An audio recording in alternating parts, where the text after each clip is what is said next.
Bom dia, meninos! Tudo em paz? Tudo bem? Graças a Deus. Espero que vocês estejam bem.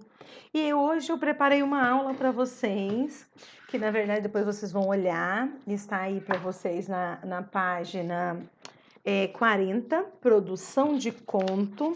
E aí a gente tem um conto assim maravilhoso do Carlos Drummond de Andrade, lindo, e que depois a gente vai trabalhar nele. Mas antes de começar a trabalhar a questão da produção do conto, vamos entender o que é conto? Então aí, olha, essa aula vai ser boa. Primeira coisa que a gente olha aqui, olha só, um livro cheio de luz, de iluminação, porque as histórias, elas são assim, os contos são assim, cheios de histórias, cheios de narrativas, cheios de personagem, bem diferente. Então, vem comigo na nossa aula de redação e literatura. Então, vamos lá. O conto. O conto é um gênero caracterizado por ser uma narrativa literária curta, tendo começo, meio e fim. Dá histórias narradas de maneira breve, porém o suficiente para contar a história completa. Então, ela é pequena, o conto é uma narrativa pequena. Eu já falei para vocês sobre a narrativa, né? Que narrativa nós temos que ter uma história, temos que ter personagem, tempo, espaço, ok? E vocês vão ver que tem vários tipos de conto, é maravilhoso. Então vamos lá. Mas sendo um conto, ele conta a história completa. O conto possui elementos e estruturas bem marcados, sendo que o tipo de história pode indicar o tipo de conto que nós estamos lendo. Vocês vão ver aí mais para frente, mas aí nós temos o conto fantástico e maravilhoso, o conto de fadas e o conto de terror. Então vamos lá. Elementos de um conto. Para que uma narrativa seja considerada um conto, alguns elementos são muito importantes: personagem, narrador, tempo, espaço, enredo e conflito. Personagens. As narrativas reais ou fictícias precisam ter um ou mais seres vivenciando sua história. Esses seres podem ser pessoas ou até mesmo animais, objetos e seres imaginários, né? Que ganham vida e consciência para viver aquela história. São as personagens da narrativa. Embora seja comum que o conto tenha poucas personagens, existe conto com muitas delas, habitantes de um bairro, por exemplo. Mesmo assim, a narrativa continua sendo breve. Por exemplo, se a gente fosse fazer uma narrativa da nossa sala, ou um conto sobre as aulas virtuais, ou um conto sobre uma selfie tirada e de repente apareceu uma imagem, alguma coisa, uma pessoa ao fundo. Então, assim, seriam poucos personagens, centraríamos o conto em poucas personagens, umas 3, 4, no máximo umas 5, ok? Mas geralmente umas 3, né? Certinho? Vamos lá. Tá. Outro elemento de um conto. Então, primeiro a gente viu os personagens e agora a gente vai ver o narrador. É a voz que conta a história dentro da narrativa. O narrador pode contar a história de 3 maneiras: narrador-personagem, narrador-observador e a narradora onisciente. Vamos ver. Quando uma das personagens, narrador-personagem, quando uma dos personagens que vivencia a história faz também o papel de narrador, ou seja, uma das personagens narra a história. Por isso, muitas vezes os verbos são conjugados em primeira pessoa, mas também podendo estar conjugados na terceira pessoa quando o narrador-personagem conta o que acontece com os outros personagens. Então, por exemplo, posso estar narrando a história e de repente eu posso estar observando, mesmo sendo um personagem, observando e narrando outro fato dentro da minha história, ok? Narrador observador. Esse tipo de narrador não participa da história. Ao invés disso, ele é apenas uma voz contando o que acontece, narrando a história. Entretanto, assim como o leitor, esse narrador não sabe o que se passa na consciência das personagens, não sabe o que aconteceu no passado, anterior à narrativa, nem o que acontecerá no futuro. Ele só observa os fatos que estão acontecendo naquele momento. Já o narrador onisciente, assim como o observador, ele também não participa da história. Entretanto, essa voz é onisciente, ou seja, sabe de tudo no universo daquela narrativa. Ele sabe e pode até contar o que os personagens estão pensando e sentindo. Também conhece e pode contar o passado anterior à narrativa e o futuro. Por exemplo, a gente fala, mal sabia ela o que estava prestes a acontecer. Vou virar a página. Continuando, vamos para cá. Mais um elemento do conto é o tempo. As narrativas passam em um período determinado. Trata-se do tempo de duração entre o início e o final da narrativa e da época em que a narrativa ocorre. É mais comum que as histórias dos contos aconteçam em pouco tempo, podendo ser minutos ou até alguns dias, mas é possível que elas se passem durante muitos anos. Em qualquer um desses casos, a narrativa será breve, por se tratar de um conto. Então, por exemplo, pode passar, igual naquele conto Mariana, do Machado de Assis, maravilhoso, leem, leem e depois a gente discute sobre ele. Porque aquele conto Mariana é maravilhoso. A narrativa se passa com 3 pessoas, né? Mariana, aí agora não lembro o outro personagem, e o esposo dela, Xavier. Só que Mariana, esse outro rapaz, ele foi para Paris, ia ficar 2 anos, então foi em 1872, e ele voltaria em 1874. Só que ele não voltou.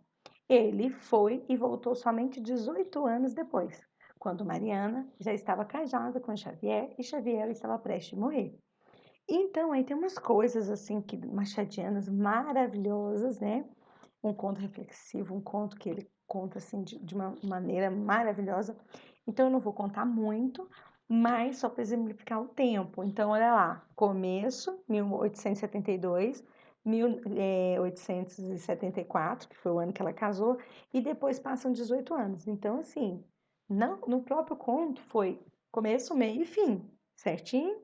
Tá ok, então. E depois vocês veem esse conto, chama Mariana, maravilhoso. E então, alguns contos são sobre histórias que se passam nos dias de hoje, e outros podem passar-se em algum lugar do passado ou até mesmo em um futuro imaginado pelo autor e descrito pelo narrador da história. Então, tempo pode ser, mas desde que tenha começo, meio e fim, né? Espaço. Assim como o tempo, as narrativas precisam ocorrer em um espaço descrito explícita ou implicitamente, onde os personagens se situam. Pode ser lá um bosque, pode ser na casa, igual esse de Mariana que eu disse. Tem a casa da Mariana, tem Paris, né? Tem a cidade onde a Mariana morava, então tem toda essa questão. Novamente, pode se tratar de uma narrativa breve e curta, e mais comum que o conto ocorra em apenas um ou poucos espaços. Mas ainda é possível que muitos cenários sejam percorridos durante a história, podendo ser apenas um pequeno cômodo de uma moradia, um país inteiro, uma outra galáxia distante e imaginária. Em todo caso, a narrativa continuará sendo curta. Lembra que a gente direto está falando, a narrativa é curta, a narrativa é curta, o conto é curto. E aí, para finalizar, nós temos o enredo e o conflito. É o que acontece na história, ou seja, a sequência de ações que faz com que a narrativa exista e tenha uma estrutura, um começo, um meio e um fim. O conflito. Por fim, os contos têm um conflito, que é uma situação gerada por uma das ações iniciais, ou seja, uma das ações iniciais em que faz com que outras ações sejam tomadas pelas personagens para solucionar os problemas. Essa sequência de ações forma um enredo, geralmente deixa o começo da narrativa diferente do final. Por exemplo, quando quando o rapaz, encontra Mariana, quando ele foi para Paris, eles tiveram um romance e ele foi para Paris. E falando que ia voltar 2 anos depois, em 1874. Só que aí ele não volta, ele volta só 18 anos depois. E a Mariana deu seguimento na vida dela, né? E aí o marido dela morre, que estava muito doente. Ele achou que ia encontrar a Mariana como encontraria ela igual na mocidade, mas ela já casou, já tem uma vida, já mudou. E outro detalhe, ela amava o marido, ela não queria mais saber do rapaz que foi para Paris. Então, né? Então, teve o enredo, teve um conflito e teve um final. Ela não ficou com ele. E ele foi embora de novo para Paris. Aí tem outras histórias no meio desse conto que é muito bom. Leiam. Continuando. Aí eu vou pro cantinho de cá, cantinho de cá, cantinho de cá. Estrutura do conto. Ah, tem gente que gosta aí, ó, estrutura do conto. As Marias gostam da estrutura do conto. A Yasmin gosta do conto. Quando eu digo Maria, Maria Vitória, Maria Eduarda, Maria Laura. E também tem os meninos também que gostam do conto, da estrutura do conto, como é que a estrutura é feita do conto. Então vamos lá. Primeira coisa que eu sempre bato no pé. José, Ion, Nicolas, bora prestar atenção, Davi, na estrutura do conto. O conto costuma ser estruturado em 4 partes: introdução, desenvolvimento, clímax e conclusão. Para o Gabriel, Ion, para o Rafael também, para a Nicole, do 8º A também. Bora lá. Introdução, ou apresentação, equilíbrio inicial. A introdução do conto é o início da narrativa. Nela podemos descobrir o contexto da narrativa, quem são os personagens, qual é o espaço e o tempo nos quais a história vai ser narrada e quais são os primeiros acontecimentos dela. A introdução, ela pega o leitor. Então, assim, se for uma coisa assim muito... não vai dar. Então, assim, você não pode dar tudo, mas você tem que, olha, os personagens vão ser esse, a minha narrativa é essa, mas pode acontecer um monte de coisa. O que será que vai acontecer com a Mariana? Entendeu? Desenvolvimento ou complicação ou surgimento de um tal conflito. Apresenta as ações que modificam o estado inicial da narrativa. Vemos o conflito, a situação, o problema, qual os personagens agirem para resolver. Como é que cada um vai fazer? Como é que cada um vai se portar? Né?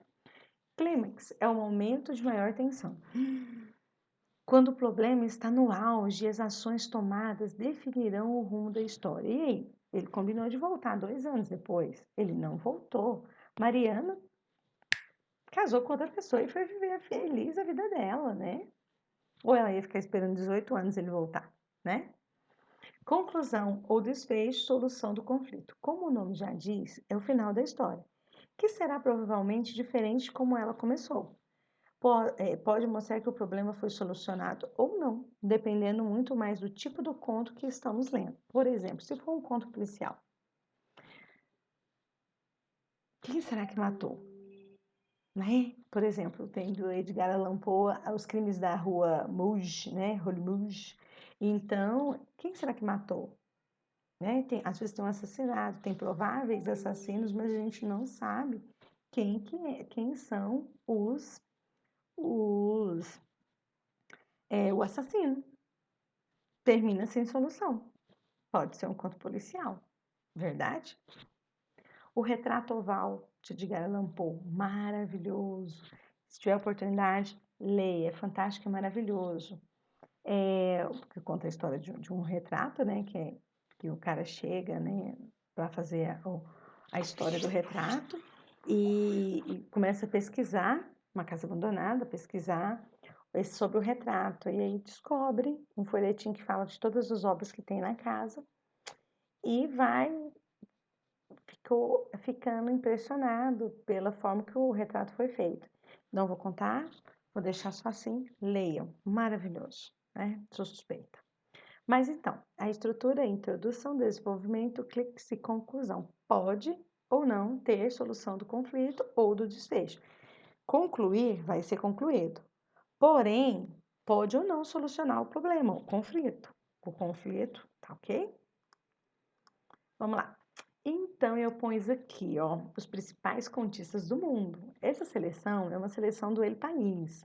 Porque, assim, tem alguns que são do core, entendeu? São do coração. Então, não tem como, né?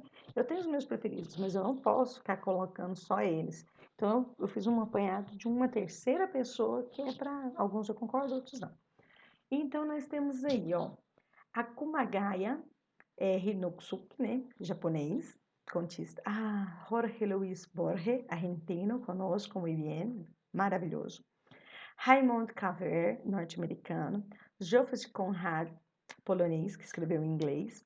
Guimarães Rosa, de Minas Gerais para o Mundo, né? Maravilhoso.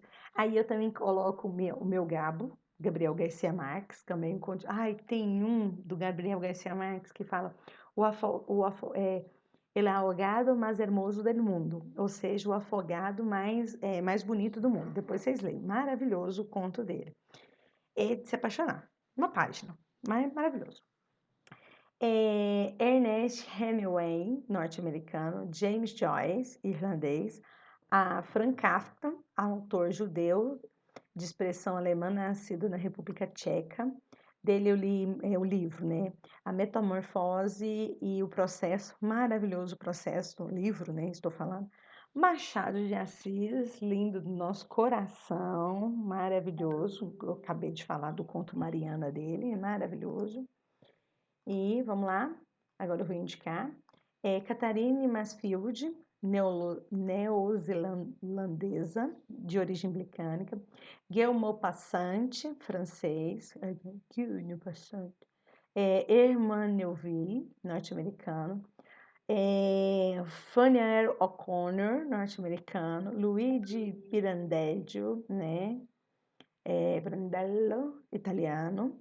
E mais um pro coração, pessoa que ama demais, que é Edgar Allan Poe, norte-americano, inventou o subgênero da narrativa curta, o conto policial e aperfeiçoou 2 tipos de subgênero, o conto de mistério e o conto de ficção científica, que nós já falamos dele também.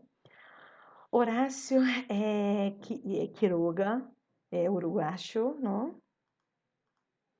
Aí voltamos para cá. Juan Rulfo, mexicano. Bruno Schulz, polonês de origem judia. Anton Chekhov, russo. Lev Tolstói, também russo, que você já deve ter ouvido falar. Esses alguns contos aqui a gente até leu, sempre aparecem em livros, né? Ou algum professor nosso, vocês sempre comentam, algum colega sempre comenta. Então, aí nós temos alguns contistas brasileiros, não poderia faltar. Machado de Assis, crítico, né?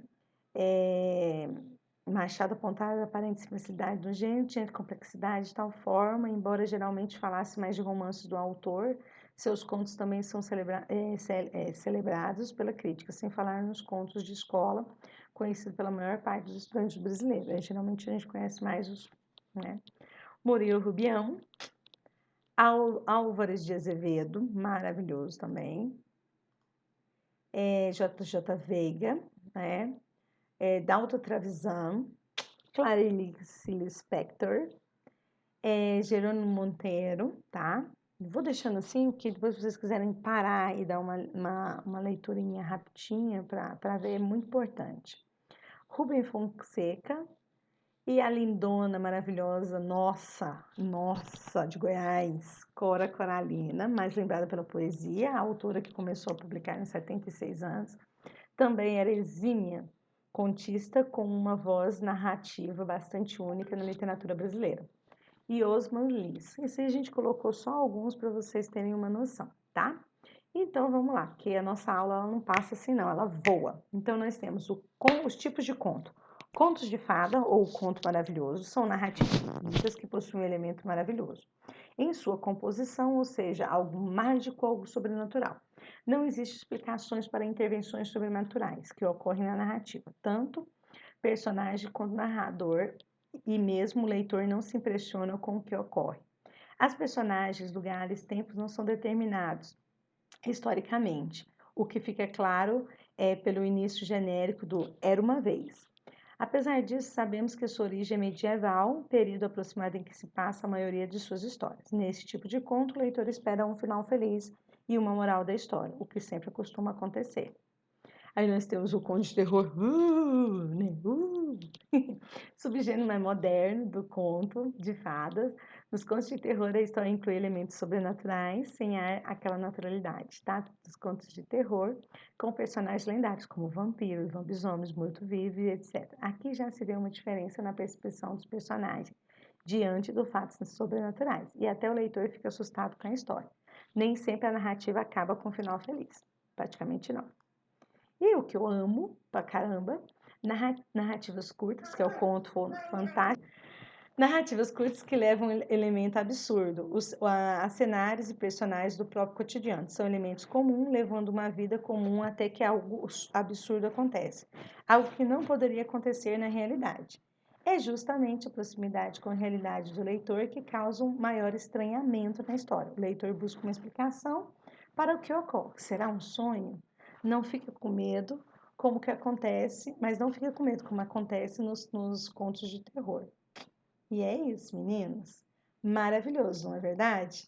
Amei! Espero que vocês tenham gostado da nossa aula de contos.